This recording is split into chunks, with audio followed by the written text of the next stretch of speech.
ልጆቻችሁን በየቀኑ ሻወር ማስወሰድ እንደሌለባችሁ ታውቃላችሁ?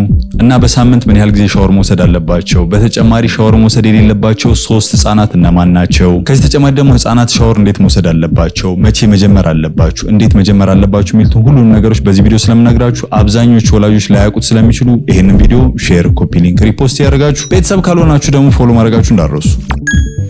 እናም WHO በወጣው መመሪያ መሰረት ህፃናት 24 ሰዓት ካለፋቸው በኋላ ቢቻል ደግሞ እስከ 48 ሰዓት ጠብቃችሁ ሻወር ማስጀመር እንዳለባችሁ ይገልጻል። እናም ህፃናት በሚወለዱበት ጊዜ ቆዳቸው ላይ የሚቀር ቅባታማ የሆነ ክሬም የሚመስል ነጭ ነገር አለ። ቨርኔክስ ካሲዮሳ እንለዋለን። ይህም ለቆዳቸው ጤንነት በሽታ ለመከላከልም የሚጠቅም ክፍል ነው። ስለዚህ ይሄ ቢያንስ ከ24 ሰዓት እስከ 48 ሰዓት ቆዳቸው ላይ መቆየት መቻል አለበት። ከተጨማሪ ደግሞ ህፃናት ሲወለዱ ከከባቢ አየሩ ጋር በደንብ እስኪግባቡ እስኪላመዱት ድረስ የሆነ ያህል ጊዜ መስጠት አለብን። ለዚህም ከ24 ሰዓት እስከ 48 ሰዓት ድረስ ብንጠብቅ ተመራጭ ነው። ልክ ይሄኛው 24 ሰዓት እስከ 48 ሰዓት ካለፋቸው በኋላ ልክ ሻወር ስታስጀምሯቸው እንደዚህ እያፈሰሳቸው ያለ መሆን ያለበት። ምክንያቱም እትብታቸው ስላለ ያን መጠበቅ ይኖርባቸዋል። ስለዚህ እትብታቸው ደርቆ እስከሚወድቅ ድረስ መጠቀም ያለባችሁ ስፖንጅ ባዝ የምንለው መንገድ ነው። ማለትም ንጹህ ጨርቅ ውሃ እያረጠባችሁ ወይም ደግሞ የህፃናት ስፖንጆች አሉ እነሱን እያረጠባችሁ እምብርቱን ሳትነኩ ሰውነታቸውን ብቻ ዳበስ ዳበስ እያደረጋችሁ ማጽዳት ትችላላችሁ። በዚህ መልኩ ከቀጠላችሁ በኋላ እትብታቸው ራሱ ደርቆ ሲወድቅ የዛን ጊዜ ሰውነታቸው በሚችለው መልኩ ቀስ ብላችሁ ውሃ እያፈሰሳችሁ ሻወር መስጠት ትችላላችሁ። ነገር ግን እዚህ ጋር ጥንቃቄ ማድረግ ያለብን አብዛኛው ጊዜ ሻወር ቤት ላይ የምናገኘው ይሄ ፊን የሚለው ሻወሩ አለ አይደል? እሱኛውን ስትጠቀሙ በጣም ጥንቃቄ ይፈልጋል። ፊትና ጭንቅላት ላይ በጣም በጥንቃቄ መጠቀም መቻል አለባችሁ። ኃይሉም እንዳጠቃላይ በጣም ቀንሳችሁ ለማፍሰስ ያህል ብቻ በምትሆን መልኩ መጠቀም ይኖርባችኋል። ወይም ደግሞ እንደ ገንዳ ነገር ላይ የምትጠቀሙ ከሆነ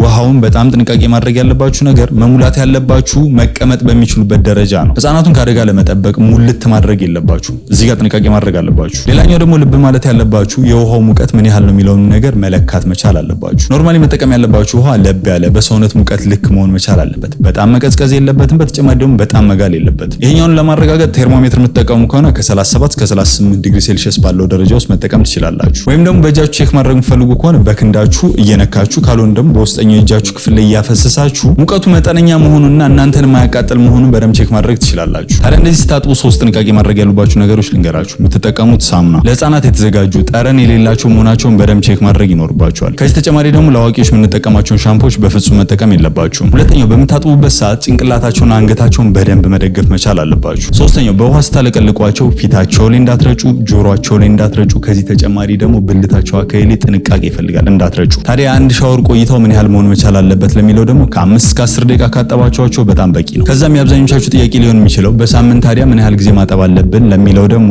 ከ2 እስከ 3 ቀን በሳምንት ካጠባችሁ በጣም በቂ ነው። ከዛ ተጨማሪ በጣም ያለባቸው ከሆነ ሙቀት አካባቢ የምትኖሩ ከሆነ ጨርቅ እያረጠባችሁ ንጹህ የሆነ ጨርቅ እያረጠባችሁ ሰውነታቸውን ዳበስ ዳበስ ማድረግ ትችላላችሁ። ሌላው ደግሞ በምታጥቡበት ሰዓት ላይ በጣም ማጽዳት ያሉባችሁ ክፍሎች አንገታቸው ስር፣ የእጃቸው መገጣጠሚያ አካባቢ፣ በተጨማሪ ደግሞ ዳይፐር የሚያርፍበት ቦታ በደንብ መንጻቱን ቼክ ማድረግ መቻል አለባችሁ። አይሆንም ብላችሁ በየቀኑ በተደጋጋሚ የምታጥቧቸው ከሆነ ቆዳቸው ላይ የሚገኙ ባክቴሪያዎች አሉ። እነሱን እየጎዳችሁ ትሄዱና ቆዳቸው በሽታ የመከላከል አቅሙ፣ በተጨማሪም የቆዳ ቅባት ምርቱ ላይ መስተጓጎል ስለምትፈጥሩ ቆዳቸው እንዲጎዳ ልታደርጉ ትችላላችሁ። ታዲያ በሳሙና በሻምፖ በተደጋጋሚ ማጠብ ይጠበቅብናል ወይ ለሚለው ደግሞ በሳምንት ውስጥ አብዛኞቹን ቀናቶች በተቻላችሁ አቅም በውሃ ብቻ ብታጥቡ ለራሱ በጣም በቂ ነው። እና 3ቱ ሻወር መውሰድ የሌለባቸው ህፃናት እነማን ናቸው ለሚለው ደግሞ አንደኛ ያለ ጊዜያቸው የተወለዱ ህፃናት፣ ሁለተኛ የታመሙ ህፃናት፣ ሶስተኛ ደግሞ ሃይፖተርሚያ ውስጥ ያሉ ወይም ደግሞ የሰውነት ሙቀታቸው በጣም የወረዱ ህፃናት እነኚህ ሐኪማቸው ሳይፈቅድ በፍጹም ሻወር መውሰድ የለባቸውም። ስለዚህ አስቀድማችሁ ሐኪማችሁ ማማከር ይኖርባቸዋል። ሌላው በተደጋጋሚ የጠየቁት ደግሞ ህፃናትን ፀሐይ ካሞቅን በኋላ ሻወር መውሰዳቸው ግዴታ ነው ወይ ለሚለው በፍጹም ግዴታ አይደለም። እናንተ እንደምቾታችሁ